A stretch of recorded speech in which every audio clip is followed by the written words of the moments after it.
Welcome to another edition of Melanated N Business. It is me, just Joci, and TaWanda with the T. and we are here to welcome you to another episode on this awesome Thursday with our guest for the hour, the amazing Miss Aurielle Jones. How are you? I am great. How are you, ladies? We are well. We thank you for being here with us on this hour, highlighting you, bringing you to the front, letting people know who you are and what you do. Yes, thank you. I'm so glad to be here. Before we get into you, your story, your business, TaWanda, what's the tea? Hello.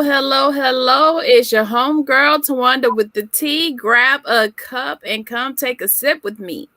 August is National Black Business Month in America, a time when individuals and businesses recognize Black-owned businesses across the country.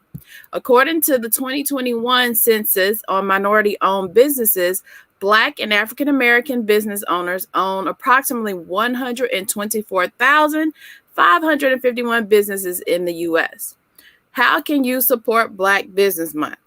Follow the hashtags.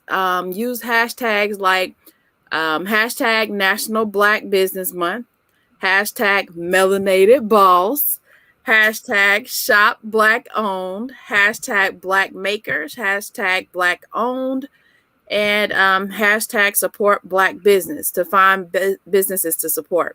You can shop local. Get to know Black-owned businesses on Nextdoor. Y'all know the Nextdoor app. Sometimes a virtual introduction can be the first step to a lasting and fruitful business relationship. In today's busy world, however, researching online or attempting to track someone down via social media can be a time sucker that small business owners can't afford. That's why so many business owners are joining Nextdoor.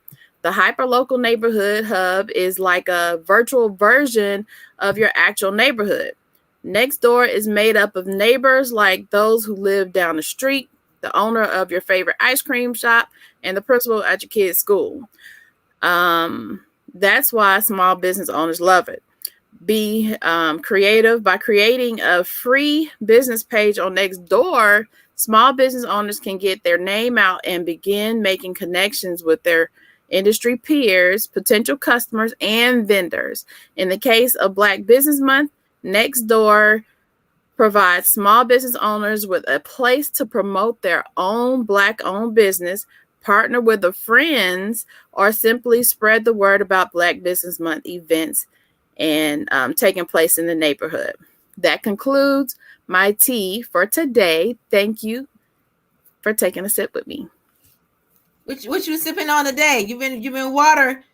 I don't have water. I actually have Crystal Light in my cup today. I haven't had a drink in my cup for a while now. Look at you. I'm trying. I don't know if I should clap because I'm happy or because I'm sad. I don't know. Poor thing. Right.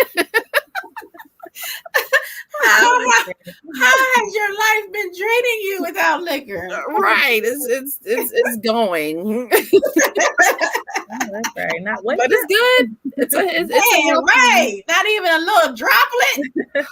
a swallow. Rub it in your skin in the morning or something. Come on, man. Ooh. That made my heart hurt just thinking about it.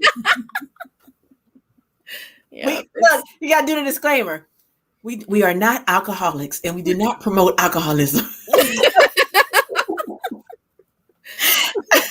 We just want you to be happy. Yes. Something to make you happier. That's all we saying. Mm-hmm. So, Miss Aurielle Jones, thank you again for being here with us. Tell the people who you are for those who do not know. My name is Aurielle Jones, and I am an interior designer and a custom pillow maker. My business is Stud Pillows, and I am obsessed with putting studs, pearls, chains, whatever you call it. It's not supposed to be on a pillow. It's on a pillow, and I got it. Well, it looks amazing. They look beautiful. Your work looks very beautiful. Like I felt rich just looking at them. I was like, I'm going to give me one of them pillows and just put it in the living room and take pictures all the time. Yes, I love it. Well, you can. Mm-hmm. So tell the people, how did you come up with the concept for stud pillows? Funny enough, I call it my selfish story because I was doing interior design on my own. I have, fresh out of school, I worked for intern for a big design firm, and realized really quickly that I did not like that route, and I wanted to do it on my own. And some months were great, some months were like, Mama, I need help. How am I going to pay this rent? And it just was on kind of one of those months where it was just like nothing was really going right, or I felt creatively stifled by like the projects that I was attracting. And I ended up being like, I want to just put my heart and soul into something. I don't want budgets, I don't want limits, I don't want anything in the way. And I knew how to sew, and I don't know, one day it just popped in my head to put spikes on a pillow. And I just made my first sample, and it was cute. It wasn't what it is today. Like, it's morphed and evolved since then, but I just kind of felt the bug after that. And I, ended up creating a whole collection, and here we are now. Now, have you sewn all your life? I have. Funny enough, my mom used to drag me to her craft shows with her, and I used to make these cute little potpourri like sock. Funny enough, they were pillows, like potpourri pillows. And she would make me make them, and then I would sell them for like $1 at the craft shows and make my little money on the side. And that just came full circle right to me right now. I didn't even realize I did that. So, but yeah, I have been sewing all my life. Nice. Mm-hmm. Let's see. Let me say one thing. I don't know who put that angry face up there, but y'all need to take that on back down. Go on ahead. We ain't even get started yet, and y'all got it up there. It was an accident. We're going to chop it up to an accident. They was moving too fast. They got excited. Jasmine says, hey, ladies. And Britannia says, good job, ladies. This is a great platform. Thank you. Thank you. Thank you. Thank you. Thank you. Yes. So going back to, you said your mother would have you make these potpourri pillows, right? Mm-hmm. Does your mother sew? Like, who inspired you to go off and become this amazing person that you are today? Yeah, my mom, definitely my mom. She sews, she makes jewelry, she makes like these cute, beautiful, like Black African like dolls. She's the big creative person in our family, and I'm glad that I got those genes. But she, inspired me to do all the stuff, to do it at a young age too. And I had a grandfather who was very entrepreneurial. Like, he would find any type of thing that he could do to hustle, any job he could do, anything he's done. And I think I got that gene as well. So it's all in the family. Okay. Mm-hmm. Question, T? How long have you been doing, have you had your business going? Let's see. I made my first pillow and sale in 2013. I did that on Etsy. And then I want to say about 2016 is when I like really started to expand the collection. And then I think 2017 is when I really did the launch. It's been a journey. It's been a long while, but I mean, it's always been in my heart. And like, ever since then, I've been like collecting information, collecting screenshots, collecting like, designs and inspiration from Pinterest. And like, up until this point where I'm working on the makeover of the company, it's all about to come to fruition. So I'm really excited about that. Now tell us about that. Yeah. So as I said, I've been collecting and just kind of had inspiration. And then really from the beginning, I had this vision of this really editorial photo shoot that it's very like fashion forward. It's something I have not seen people do with home decor at all. And I'm just kind of taking a very editorial, high end, like Vogue magazine type of vibe approach to it. And that's kind of been the driving factor to get me to where I want to do this whole makeover. I want to present the best foot forward, the best luxury foot forward. I want to show people how they look in fashion, but I also want to show you how you look in your home. And so it's just kind of like a makeover of everything: the website, the brand colors, the packaging, the whole 9 yards. It's going to be a whole campaign. And that is something that I have been working towards for a long, long time. And it's just coming to fruition. Okay. Well, that sounds exciting. I can't wait to see it. I think you have your layouts on your social media that you use for your pillows are like, man, I can't even think of a word. Like I look at it and it just looks so professional and so like I guess the word is fashion forward. I guess what they use in the industry. I don't know, but you know, lots of lines, lots of circles, lots of, you know, asymmetric offsetting and things, and it makes your pillow pop. And I think that's what what kind of drew me when I was scrolling, you know, and I was like, oh, you know, let me see who I can get on the show. And I came across your page and I was like, oh my God, this is amazing. So I just wanted to let you know, like, I admire your work. It is definitely beautiful. It's very beautiful. Those are definitely beautiful. That's amazing to hear because, like, you know, when you do it, you're like, whatever. It's cute, but it's not like the end of all be all. But it's amazing to hear what other people think of your work because at the end of the day, that's, you know, you're selling something. You're trying to please your audience, and I'm so glad that I was able to do that with it. I'm gonna let that go to my head for once. Yes, let it go. Like I even, you know, for the show, I did promo. And I took some of your pillows and put them all over my social media, and people were like, "Wow, oh my God!" And they were like, "Heart in it." The one with the faces, all the different faces. Everybody was on that. Like, yes, this is the pill. You know, this looks really nice. So yes, let it go to your head, big up, all of that good stuff. And then I just found out that they're handmade. They're handmade. In my little studio, right? I'm actually that's where I'm sitting right now. It's where I sew and they're handmade. I mean, they take a lot of work and a lot of due diligence to do them. So it's kind of hard to find someone else to do them. So yeah, I do them from scratch. And how long does that process take? Let's see, about an hour to an hour and a half or 2 hours. It depends on which pillow I'm doing for an order, and they are made to order. So as soon as you place an order on the website, I give myself a lead time of 2 to 3 weeks, which I typically get in before then. But sometimes, there's holdups, especially with COVID and everything being back ordered. A lot of things being back ordered. Even foam has been back ordered. It's kind of crazy. So, but I typically stay within that timeline. But yeah. How do you decide which concepts you want to roll with when you come up with your designs?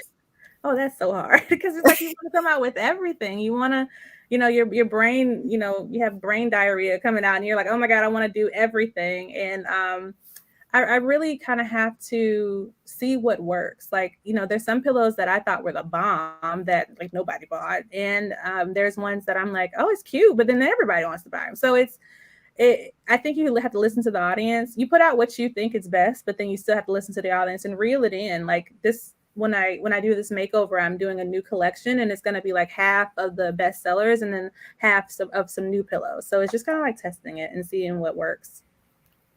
Most of your pillows are either black or white, correct? Mm-hmm.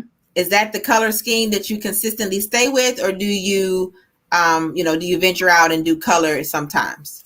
I do want to. I experimented. I want to say it was last year or the last 2 years. During Pride, I made a collection of silk satin pillows with the zipper down the center, and I did them in all the colors. And I took a picture of like the rainbow, on my sofa, just to kind of just see if that was something that people were interested in, and they pretty much were. So I do plan to bring some more color into the collections, but black and white is my like go-to for like even clothes and everything. So, and it's just a basis that people can like work off of. They can bring in color through other pillows and like, mix and mingle. But basically, they're statements that are meant to be kind of like the forefront of wherever you place them. Okay. Mm-hmm. Do you customize pillows? I do. So if you see something that's on the website that you like, or something that you dream of or think of, send me sketches, send me pictures, send me Pinterest. I love to do that. And I kind of created a process where if it's something that I don't have a fabric for, I will search for the fabric. I'll keep it. I'll look and make sure that which one's the best one. And then I'll send it out to you for approval. And then once you approve it, then I order all the things. And then, we make a custom pillow. And funny enough, that's the thing that I want to add to the website eventually is a customization portal so that it's all kind of live. And what I would love to have is like while you're picking your spikes or your pearls or whatever, I want to have like a 3D rendering of real time rendering of what your pillow is going to look like. And that's That'll be something cool. that I've researched and it is extremely expensive, but it's something I will definitely do eventually. And that sounds cool. That and it sounds like it's we'll cut Mm-hmm. out that back and forth, um, you Yes. know, steps that you have to go through, drawing the Yep. sketch and then send it, then they respond, and Yep. so Yeah, it's kind of like with interior design. That's how we, do custom work. But I think it definitely can be downsized. Mm-hmm. now I understand you went. One of my questions was, were you self-taught or did you go to design school? But you're kind of like a mixture of both, right? Yeah, in a sense, for interior design, I did go to school for it. I went to SCAD Atlanta and loved it. Oh my God, loved it. But once I got in the real world, realized that like there's just some real things that you learn on the job and through mistakes. But I still do always praise people who go to school. If even if you don't, it's totally fine. You can learn it on your own. But I really enjoyed going to school. And then for pillows, yeah, am self taught from my mom from that. So yeah. Mhm. How do you find your fabrics? That's a really good question. I lots of like going to our local fabric stores to see what I like. We have a fabric mall here in Atlanta called ADAC, and since I'm a designer, I have a lot of trade accounts, and so sometimes they come from there. It just really depends on what I'm kind of inspired by. So And who in the fashion industry inspires you? fashion. Oh, I love an off white. Oh, I love an off white. The men's line that Virgil has done for Louis Vuitton is just like, oh my god! I saw a fashion show the other day and like just lost it. It's just that's so good, so structural, but and subtle, but also bold at the same time. Like I'm obsessed. Yes, yes, yes, yes. And we have for interior design, we have this woman, I call her the Beyonce of interior designers. Her name is Kelly Wursler. And she just has a lane of her own. She created this kind of funky but 70s, but modern, but maximalist, like cool marbles mixing colors. She's something I definitely can't do on my own, but I admire it. So she's a definitely big inspiration when it comes to fashion and pillows and interior design for me. Okay. Mm-hmm. Question T. What are your favorite fabrics to work with? Favorite fabrics? Well, all of my pillows are faux leather. Something I'm actually talking to the factory that I'm looking to work with in doing actual real leather. But I know that sustainability is a big thing. And by using real leather, I would have a lot of waste. And I know that's something that we really don't need to have in the world anymore. And so I might actually stick with the faux leather or go for like a vegan leather. And love to work with silk satins. That's what the faces, two faces pillow is made out of. Um, Found that I do not like to work with velvet. It depends on the velvet or mohair. It just kind of gets stuck in the machine. But um, other fabrics I like to use. I have a boucle ball pillow that hasn't came out yet, but I'm learning to work with it, and I really enjoy it because I know that the ball pillows are very very popular right now. But yeah, stick to my basics. Now, with you being with your product being handmade, are you interested in expanding and getting a manufacturer, or are you going to continue to be a handmade product? Absolutely. So that's something that at the beginning, I did it most so for to be able to even get the pillows out of the door. They take a lot of work and a lot of hard labor on them. So, and that's wonderful on my fingers. And I've actually kind of developed a little bit of carpal tunnel. So that's something that's like kind of shifted me towards going the factory route, but still technically it still is handmade. It's just not made by me. And it's something that I think will help with lead times. We'll be able to get them out of the door quicker and also it helps our cost, which is something that I know sometimes it's a bit of a pushback as far as like the retail cost. But if I'm buying these things for this amount, you do your retail math and it is what it is. But it's also the value of the pillow. It's a conversation starter. It's something that as soon as like your friends walk into your home and they're like, oh, that pillow is so you, like, then it's worth it. It's something that expresses you without having to say anything. It's like fashion. um I kind of forgot the question. I think I veered off. Okay, it's all about you, however you veer. So looking at your pictures, your pillows, I noticed that you have that signature dip. Is that your signature going forward, or is that just kind of it happened that way and that's the way you designed them? How did you come up with that innovative design to put that dip in the middle of your pillows? Yes. So it's a technique that bougie designers like us we use. It's called the perfect chop. And it's just something that you do with your pillow. You fluff it up really good and then you just do a little chop. It's just something extra to do. And I really do like the shape of it. You know, your pillows will be a perfect square, but you can, you know, chop it, style it. You can even do side chopping. There's a whole thing. And I actually want to do a video on that as far as a part of my like email newsletter, like welcome in type of thing. It's like, how do you actually style this pillow? How do you use it? How do you, you know, make it look beautiful? And it's just, as far as the shape goes, it's just an aesthetic that I really, really liked. And I thought it was different. So it's not sewn that way? No. It. Oh, that's funny. Do you like it sewn that way? I mean, Yes, I thought it was sewn that way. I was like, oh my God, she sews all of her pictures this, you know, her pillows this way. I thought they were sewn. So all you did was just hit the pillow and karate chop the pillow. Karate chop the pillow, and now I done learned something. I'm about to go chop all my pillows in the living room. It's fun. I mean, it's just a cute way to style it. All of my pillows are square, and I'm about to go chop them. Watch. Yeah, as we get done, I'm gonna take pictures and put it on Instagram.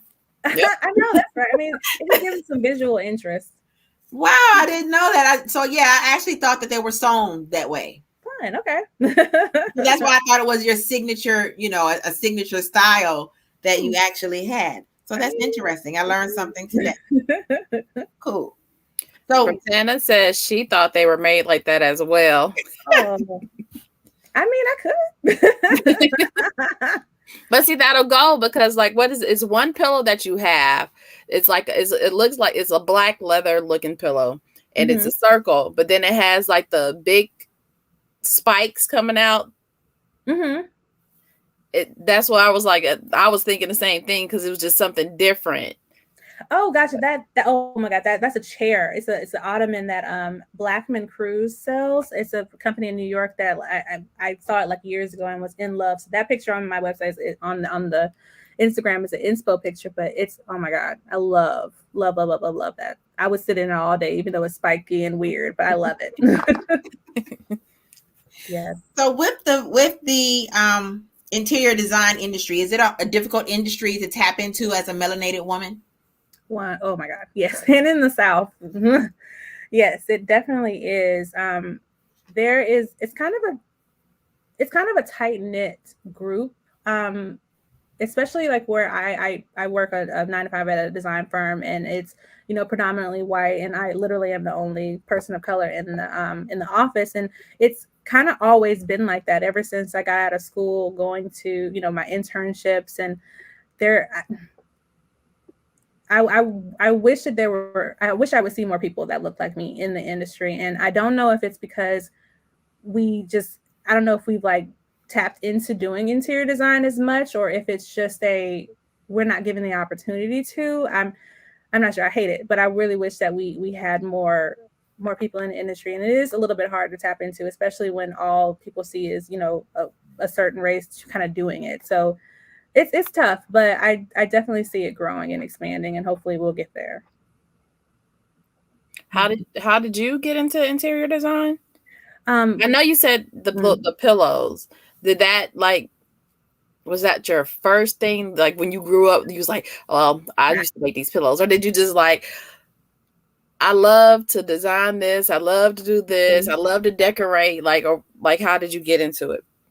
So I'm originally from Montgomery, Alabama, and my aunt always lived here in Georgia. So every summer I would go visit her, and I literally would bring a whole suitcase full of like my decor from home. And this is when I was like, I don't know, like 11 or so, like a kid. And I had no idea what I was doing, but I just loved to decorate my room when I got to her house. And I would constantly watch HGTV. Like Candace Olsen was like my like drug, and I would watch it, love it, you know, yell at the screen, like, why did you pick this color? All those types of things. And And then in high school, my art teacher told me about SCAD, and I was just like, I just never thought that I could make it into a career. It just never occurred to me until she told me about it. And then I went on one of those SCAD days and just like fell in love, because it was just like pure creative high of like being able to just do what you want. Well, unfortunately, no budget. So when we get in the real world, we're like, you have a budget? What's that? But it taught you to just think bigger and to be bigger. And that's how I got into interior design. Did an internship right out of school, and then just kind of, tumble from there, from doing my own business to, when that didn't work out, I would go work at a retail furniture store, or I would go work for a firm. I just kept the wheel rolling in design. And then until that fateful day where I was just like, I'm done. And I started to design the pillows. What has been, because you said you've worked or were employed at different interior design companies or stores. What's been your favorite place to work and why? I think I would say my current job has been my favorite place to work. We do residential homes, and we've done like a small amount of commercial projects, but I have just learned more at this job than I have anywhere that I've been. And I've been to some places that are very high end and they're fun. And, you can be very creative, but it's the learning part. It's the pretty is wonderful, but if you don't have the function behind it, then it's worthless. And so at this place, I've learned more about construction and just how things really function and what works and what doesn't work. And it's only learned that through, people who've experienced it and been there, done that. And it's even helped me in the pillow realm. It's like to you think about every detail. That's something I've definitely learned here, is you from head to toe. How is this made? What is it made out of? What's the best way to get your ending results the fastest or without as much money? And it's just that's all come full circle in design and in the pillows. How do you market to catch the eye of the high end buyers? That is something I am still trying to figure out. Since I've been working, I've completely neglected my social media. I used to be very, very, very good at it and doing it 3 times a day and all that good stuff. But, I put out every so often something. But for the most part, I think diversifying your portfolio as far as like putting your have your own website, but also do Etsy, also do, what other shops, put yourself a little bit more out there, and then you can hopefully attract the people that you're looking for. I definitely think that visuals, your brand voice, your whole, story about you and being able to put it out there consistently is something that I think will help get you there. Instagram ads, just, liking people's stuff, that the whole thing is changing. The algorithm is changing and everybody's doing video. I think it's just really about putting yourself out there and putting yourself in the places where where your luxury market would be. I mean, if there's a certain magazine that you feel like your human reads, then work on getting in that magazine. Maybe it's a store that, like a Louis Vuitton store, or wherever your person might be. Try to figure out who does the store design and see if you can like slide them a pillow. Say, hey, I would love to be in your store. Or just, there are ways that you can find your person, and after you've defined who they are. So did you contact? Okay, so I saw you have a picture with Candy Burris. Yes. With one of your pillows. Did you send her a pillow, or did somebody ordered it and she got to it that way? Fun enough, both. So I have some interior design friends that their company is called Forbes and Masters, and they're here based in Atlanta, and they've used my pillows a couple of times on different projects, and she is their client. And so the first time they bought pillows for her home, I think it was like her basement, her music room basement.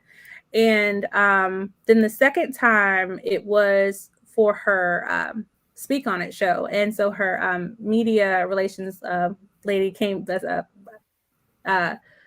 reached out to me, and she was just like, hey, we have this show. We would love to put the pillows in there. I'm like, yeah. And it went from there. And, it's, those connections. I mean, even your interior design connections can get you into, spaces. I'm like, girl, get all these pillows and show them and tell them. Like, help a sister out. And all the housewives get pillows. Have a pillow party. Yes, I'm trying to get on the reality show, the reunion show. I'm trying to get on one of those. I mean, those sofas. Can you imagine a spike pillow on that sofa and they get into a fight? We're gonna speak that into existence Yes. today. Spike pillow on the couch reunion. Yes. It is so. Yes. I love it. We're speaking into existence the Fenty show as well. That's if I can get my pillows in the hands of Rihanna, I would lose it. Look, it ain't even my pillow if it ain't got into the hands of Rihanna. I would lose it. I'd be like, oh my God, I had the pillow girl. She was on the show. Yes. It's gonna happen. So today, what would you say has been your greatest accomplishment? Greatest accomplishment. I would probably say, and I still say, when I was in school, we entered into a competition. It was a makeover station competition, and it was with Pave the Way Design Challenge, and it's just kind of like a yearly thing where they have a contest. You submit your designs, and then the top 10 or 12 people get their designs like built and made and displayed at a retail convention in Las Vegas. And so we entered into it. I picked the makeup line, Illamasqua, which is a UK line. It's just very, very like MAC, but like super duper edgy. And I picked that line. I loved the concept, loved everything about it. It was dark, it was moody, it was drama. And I created this makeover station for them. And just kind of like, that was the first time that I ever like just designed without limits. And that's really what inspired the pillows in that concept.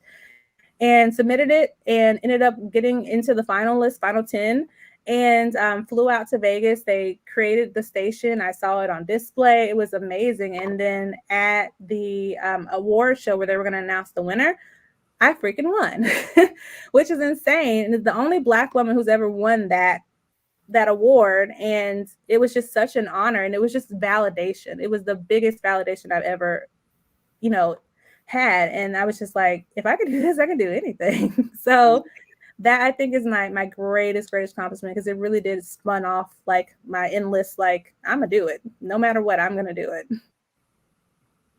That's what's up. Congratulations. Congratulations. So has anyone brown won after you? You know what? I need to go check that out. I hope so. I need to go see. Oh, that is awesome. That is definitely something to be excited and proud of. To be the first of anything is always an honor. But I'm sure it was an amazing presentation, within itself. So yeah, it was definitely fun. I think we all should have some kind of creative outlet where we can just like express ourselves, because it just feels so fulfilling. It feels so whole. Mm-hmm. So with your with SCAD, that's how it's pronounced, right? SCADD or D. Mm-hmm. You guys don't only just focus on interior design; you also go into other entities, or how does that work? Because you said that you did your display on makeup, so I was wondering. Well, that was the premises of the contest in itself, and our teacher I think our teacher had fashion background as well as interior design, and she thought it would be a fun thing for us to do, which I'm so glad that she did. In SCAD, I didn't do it, but you can, minor in fashion, and they have architecture, and they have fibers, which is fabric manipulation. So many avenues that you could have done. You could do as a minor or go back to school for. But we stuck to our little lane, especially when like foundation classes started, and it was just like we were sleeping there. So yeah. Question, T? So I have a question about you've been going since 2013. Have you seen a dip, or how has COVID, the pandemic, affected you? Actually, funny enough, COVID actually was one of my best years. It I think because everyone was sharing. Everyone was like doing directories and shouting out Black businesses and things like that. Like you guys are doing, it's amazing. And I think with all of that, I ended up selling even more. It was a little bit tough because, like I said, with COVID, everything stopped. Like, and when my stuff is made to order. So typically, when you make an order, I'm ordering the things if I don't have them in stock, which I don't keep like a big inventory. So that was a little tough, but people were patient and people were awesome. And that time, I created Mask, my kind of like the croc version, croc pillow version mask that I made, and people were really into those. Um, I'm hoping we get back into it. I know that the other COVID variant is coming back, so hopefully people will get back into wearing masks. But it sparked new things and new ideas, and just kind of gave me time to rest. But also gave people an outlet because they were bored and they were like, "Let me do this house up. It's boring. My sofa needs some help." Everybody started working on the house. Yes.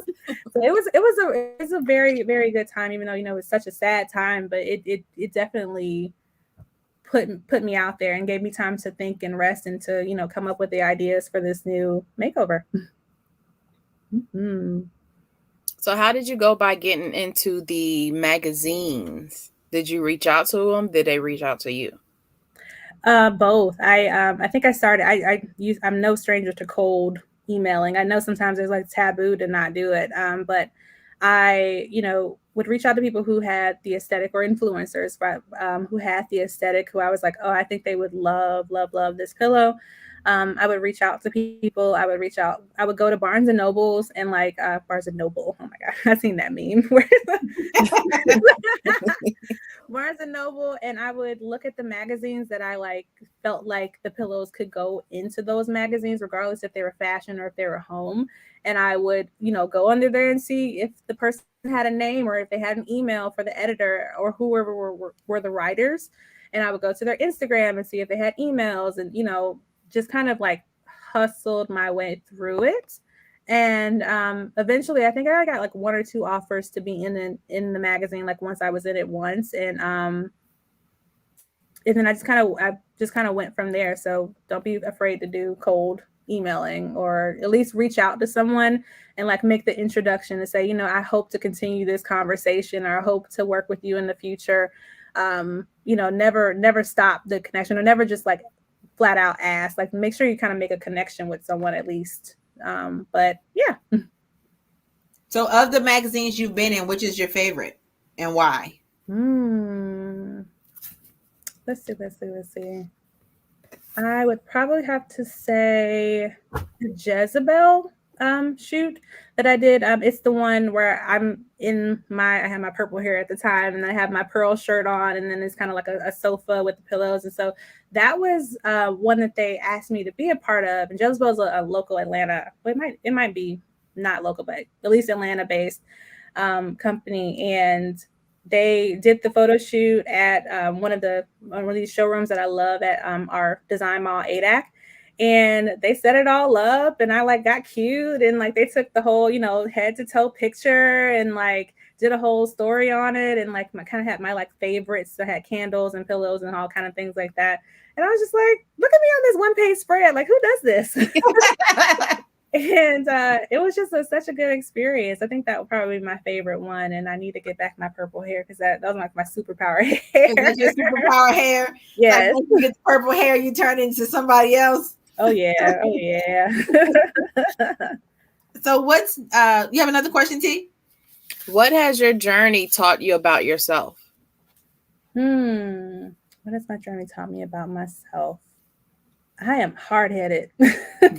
When I get like a thought or like something, like it's definitely I will manifest the crap out of it. I make presentations for every single thing, and that's my version of manifestation. Is like I make a visual for everything. And so when I get an idea, it's like, I try to be flexible about the way that I get to the idea, but sometimes that's not all, that's not the end all be all. But definitely that I'm hard-headed, but also very focused. Like when I have a goal, it's stay straight on the path until I get there. But sometimes the path veers off and does its own thing. And I learned that I need to have more patience and more faith, because it will get there, because you've already said it. So it's already yours. So, yeah, I just, hard-headed, need to have more patience. And that I can do it. I'll eventually get there. It's, we see all these people on social media and stuff, and we in these companies that like have all their branding down and all their everything down, and it's like, well, dang, when am I going to get there? But it's going to happen eventually. It will definitely happen. Everybody has their season, everybody has their time, and it will happen for you. Mm-hmm. What advice would you give to someone trying to enter into this industry? I would say, as far as like what pillows go, I would definitely say try to make your sample on your own. I know it's if you can't, or at least try in the beginning. If you're going to go to a factory or if you're going to be handmade, try to make the product and test it out. That's the main thing, is make it, test it out, see what you like, see what you don't like, see how you can make it better. Before you put it out there. I know I definitely was like looking like, oh my God, this is so pretty. I can't believe I made this. And then just put it out there, and then you get feedback and you're like, oh, okay, well, I need to fix that.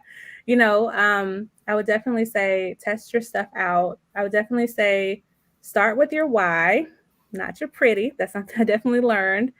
And then people will flock to your story. I mean, it's there is a reason why you do the things that you do, and people want to know it. So yeah, I would definitely say that. Do you offer a warranty with your pillows? I do. I started doing it because I saw a couple companies. I figure like I might as well, do it kind of like an interior design or a furniture company.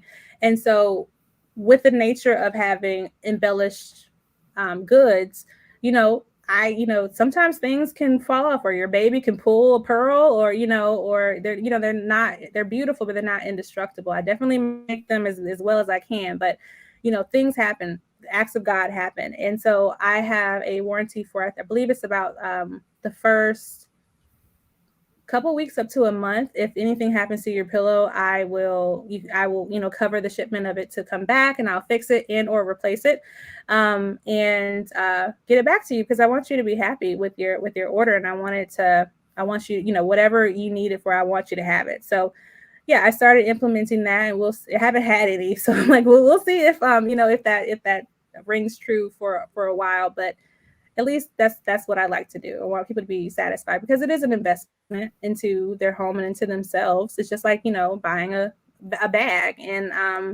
I want people to be excited and happy about that down the road.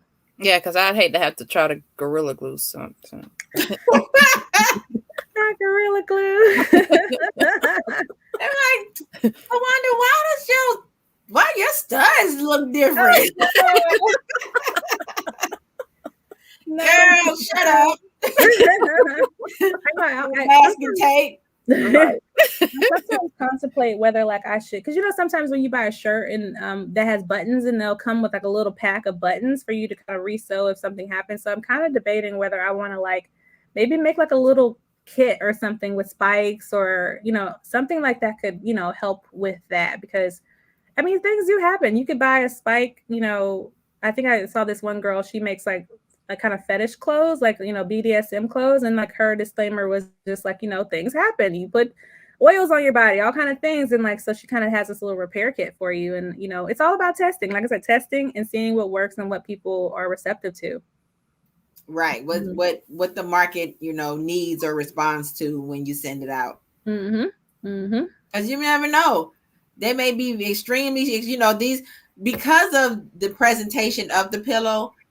I can't imagine someone just letting their children play with that type of pillow. You know what I mean? So it may be the pillow that you got like that plastic on your grandma furniture. It's like sitting over to the side, out, but it's not out. But it's like, don't touch it. You want to sit on this couch? Okay, hold on. Let me grab my pillow. Type thing. Yeah. So this is mommy's special pillow. My special pillow. Don't touch mommy's pillow. She's gonna get very angry with you. So right. Yeah. I mean, that's the truth. Or dogs, or it's just you never know. So go ahead. No, I was gonna ask about the trade account. Like, what are the benefits of having a trade account? Yeah, so we offer swatches. So that's a big thing with in the interior design world, is like we're always getting swatches and for our presentations and boards, especially for designers who want to show their clients before in their presentation. So we offer free swatches of all the pillows. It's just like a little small memo that has the fabric, and if it's an embellishment, it'll have like a little piece of the embellishment on there, as well as we offer a 20% discount on the retail price. And that's the benefits that we have so far. We definitely I'm going to work on coming up with more benefits for the trade, maybe doing more trade shows, and maybe there is a bigger, steeper discount, especially after I talk to the factory about manufacturing and things like that. But it's yeah, designers have been honestly one of my, it's kind of a half and half as far as like retail, regular retail customer and designers buying the pillows. So it's kind of half and half as far as like sales go, which is awesome. Mm-hmm. How would you qualify for the trade account? Like, what would you have to have? You just send me your resale certificate, and literally it is like just email it to me, and then I'm like, hey, here's your discount code. So it's pretty simple.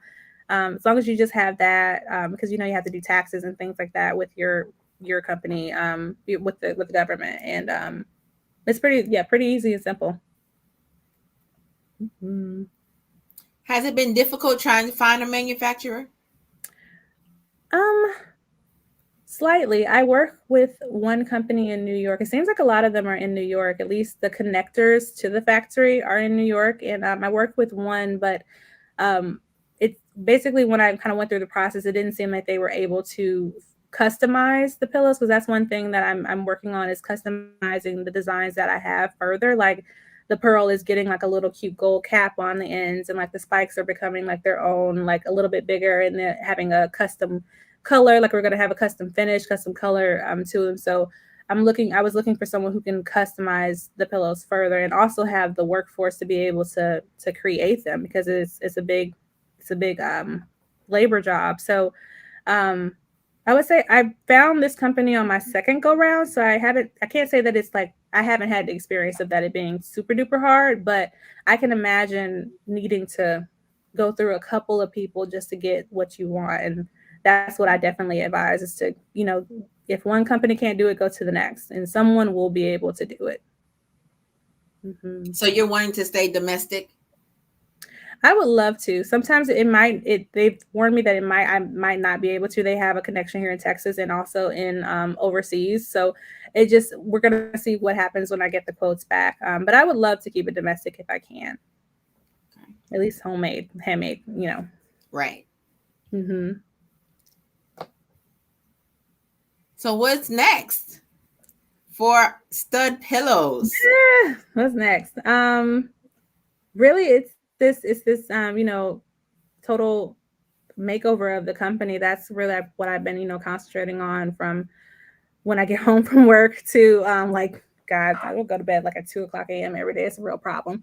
And I've just been really, working diligently on planning this beautiful photo shoot editorial that I have in my brain forever. That's becoming a reality, especially due to grants and things that have been, happening since COVID, and luckily got one. So I'm working toward that, working towards the factory, working towards social media, the visuals, all the things that a successful company, looks like. I'm working towards getting all of that together, especially in the visual atmosphere.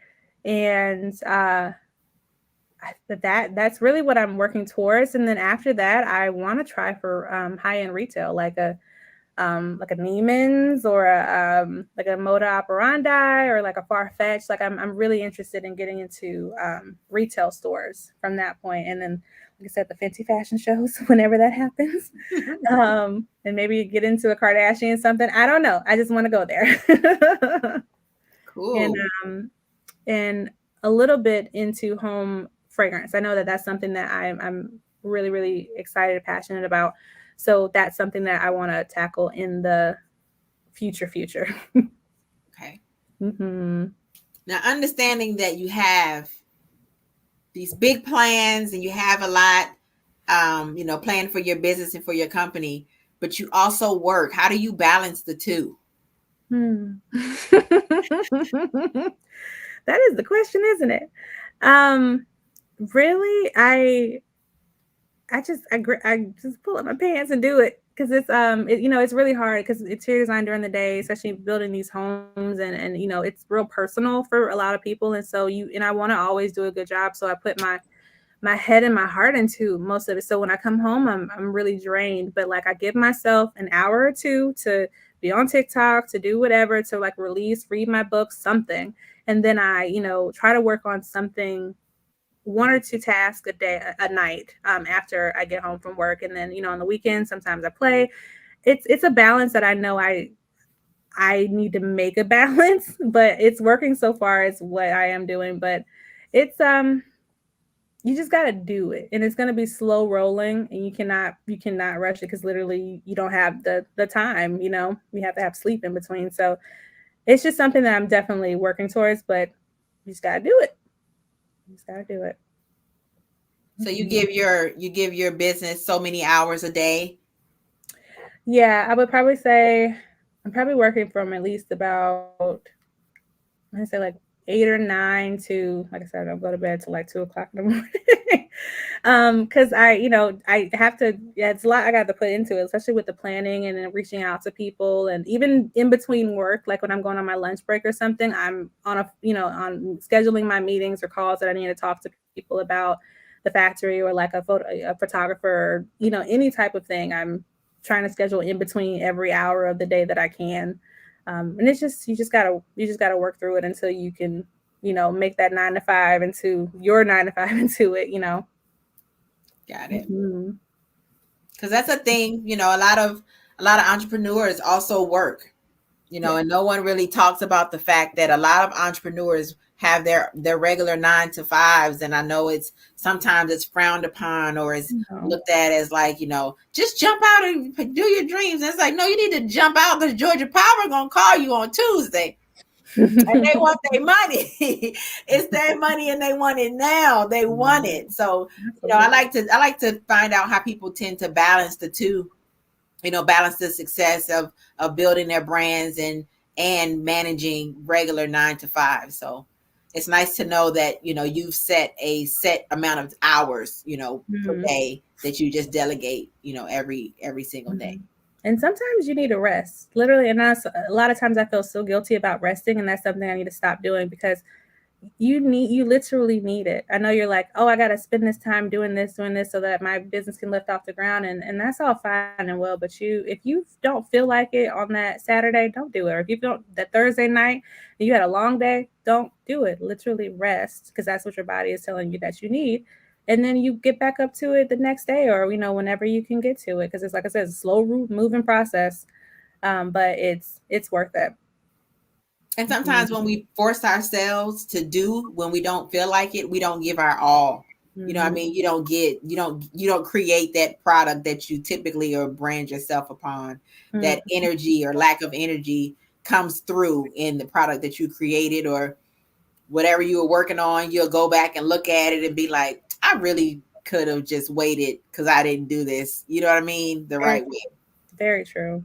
Yeah, it happens, but you got it. You got this. You literally got this. They have no choice but to get it. No choice. None. They got Yeah. it. Especially on those days when you're at work and you're like, I can't stand this freaking job. Let me get back on my stuff. Right. Gotta do it. Gotta do it. Mm-hmm. Gotta do it. Question Do you have T. any designs that you made that you ended up not liking? Yes. Oh God. I tried this. I went to one of the fabric stores we have here in Atlanta, and I bought a crap ton of buttons, like just different buttons at gold and black, kind of like the Chanel kind of buttons, like on a jacket, and all types. And then I started sewing them to the pillow, trying to make this like collage of just like junk of buttons and brooches and all kind of things. I was like, what is happening? And then about like halfway through, I was just like, this is not right. Like, I mean, it happens all the time where I'm just like trying to like had a great idea, and then when I actually try to make it, it's just like, babe, but it happens. And then you come out with, and then after your disaster, you come out with something banger, and then you're like, oh yeah, that's what I meant from the beginning. It's fine. Yes. And there are designs that like, oh, I'm excited about this one that I have. It's just everyone's gonna love it. It's gonna be crazy because it's a lot of rhinestoning. That's what I will say. It's like completely rhinestone, and it's a very fun subject matter of a pillow. And it's gonna come out with this next collection, and it's just I love to be able to just do whatever and test it out, see if people like it, and just let all the creativity out on this product. That's the best part that I found about creating a product line versus having a service, is that you kind of don't have a boss as far as like dictate how it looks and whatever. Like you create something, you see if people like it, and if they don't, you fix it or you do something else. It's always you can always evolve. Mm-hmm. That's the fun part. So how can our guests find you? Where are you located? Give us all of your handles, your contact information. Yes. My main website is www.studpillows.co. And you can also find me on Etsy under Stud Pillows. I am on Instagram under Stud Pillows and Pinterest under Stud Pillows as well. Forgot to add that one in. Pinterest under Stud Pillows, but it's more so kind of personal, fun stuff, not necessarily so business. I believe I have a Twitter, but it's probably under Stud Pillows too, but I don't get on it. And same with the Facebook. All of it's Stud Pillows. And yeah, that's me. That's where I'm at, working on my stuff. And the easiest way for someone to contact you is which platform? I would probably say through my email. Like if you just go on my website under the contact page, you can contact me there, or a DM. For the most part, I have the two pages, the Vivid Interiors page and the Stud page. So most of the time I'm on the Vivid one. So sometimes I don't see the DMs on the Stud. So definitely the email on my website would be the best way to contact. And what is your email? It is hello@studpillows.co. That is me. Yes. Oh, .co, not .com. Yep, .co. I know they said that was supposed to be the new like hot trendy thing, but I think everybody always does the .com, and it's like, like undeliverable is what it does. Okay. I speak from experience. Yes. Well, I do thank you. We do thank you for being here with us and just shedding some light on your brand and your vision. We wish you much, much, much, much success in the future. We're always here. We always have our platform for you if you want to come back and be a guest at a later time and tell us about what's new. Let us know about that Fenty. When that Fenty thing drops, yes. Come up and tell us. We are here for you. I love it. Thank you guys. You all. We thank you. We thank you. We appreciate you, and we appreciate all of our guests. Yes. Who are here with us, because you take the time out to be here with us and just enlighten us about your visions and your brands, and it's appreciative. I appreciate you guys for having me on. This was awesome. Like I said, it's my first podcast, so I was a little nervous, but you guys made me feel like home and like homegirls. Hey, and I had a good time. I'm glad I was able to hopefully shed some light to some people. And if anybody has any questions, especially in the home decor or interior design realm, use that email. I'm here. I love giving advice, especially after I've made mistakes. I love telling people, do not do that. Girl, don't do it. I love it. So I'm excited to be here, and thank you guys for having me. Thank you. On that note, we will be closing out our show. Again, we thank you all for tuning in with us on this episode of Melanated N Business with me, just Joci. And TaWanda with the T. We are here every week at 7:30 p.m. If you have someone, a family member, a friend, a business associate who you would like to see their business platformed on our show, please have them email me at justjoci@melanatednbusiness.com, and we will definitely review their information and try to get them on the show to share their vision. Do you have nothing else? I have nothing else. Then we will thank you all and see you next week. Bye. Bye. Bye.